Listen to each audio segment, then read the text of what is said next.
Devon was a skinny lad of some 12 years, brown of hair and eye. They found him frozen by the forge, hardly daring to move as ghosts sniffed him up and down. "He won't hurt you," John said, but the boy flinched at the sound of his voice, and that sudden motion made the dire wolf bare his teeth. "No," John said. "Ghost, leave him. Away." The wolf slunk back to his oxbone, silence on 4 feet. Devon looked as pale as Ghost, his face damp with perspiration. "My lord, his grace commands your presence." The boy was clad in Baratheon gold and black, with the flaming heart of a queen's man sewn above his own. "You mean requests," said Dolorous Ed. "His grace requests the presence of the Lord Commander. That's how I'd say it. Leave it be, Ed." John was in no mood for such squabbles. "Sir Richard and Sir Justin have returned," said Devon. "Will you come, my lord?" The wrong way Rangers. Massey and Horp had ridden south, not north. Whatever they had learned did not concern the Night's Watch, but John was curious all the same. If it would please his grace. He followed the young squire back across the field.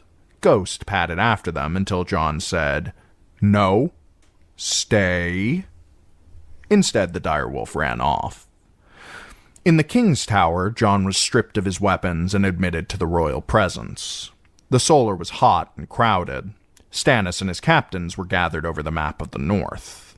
The Wrong Way Rangers were amongst them. Sigorn was there as well, the young Magnar of Thenn, clad in a leather hauberk sewn with bronze scales. Rattleshirt sat scratching at the manacle on his wrist with a cracked yellow fingernail. Brown stubble covered his sunken cheeks and receding chin, and strands of dirty hair hung across his eyes. "Here he comes," he said when he saw John. "The brave boy who slew Mance Rayder when he was caged and bound." The big square-cut gem that adorned his iron cuff glimmered redly. "Do you like my ruby, Snow? A token of love from Lady Red." John ignored him and took a knee.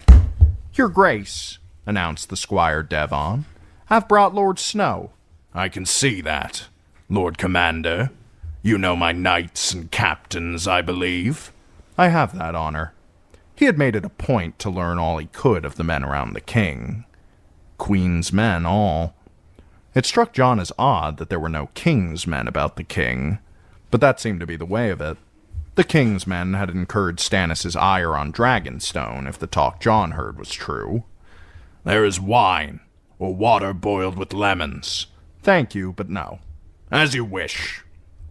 "I have a gift for you, Lord Snow."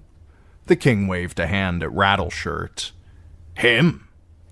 Lady Melisandre smiled. "You did say you wanted men, Lord Snow. I believe our Lord of Bone still qualifies." John was aghast. "Your grace, this man cannot be trusted. If I keep him here, someone will slit his throat for him. If I send him ranging, he'll just go back over to the wildlings." "Not me. I'm done with those bloody fools." Rattleshirt tapped the ruby on his wrist. "Ask your red witch, bastard." Melisandre spoke softly in a strange tongue. The ruby at her throat throbbed slowly, and John saw that the smaller stone on Rattleshirt's wrist was brightening and darkening as well.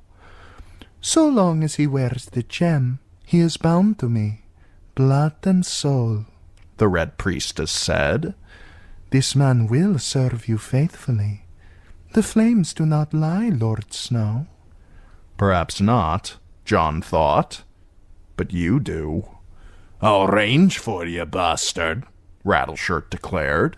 "I'll give you sage counsel or sing you pretty songs, as you prefer. I'll even fight for you. Just don't ask me to wear your cloak."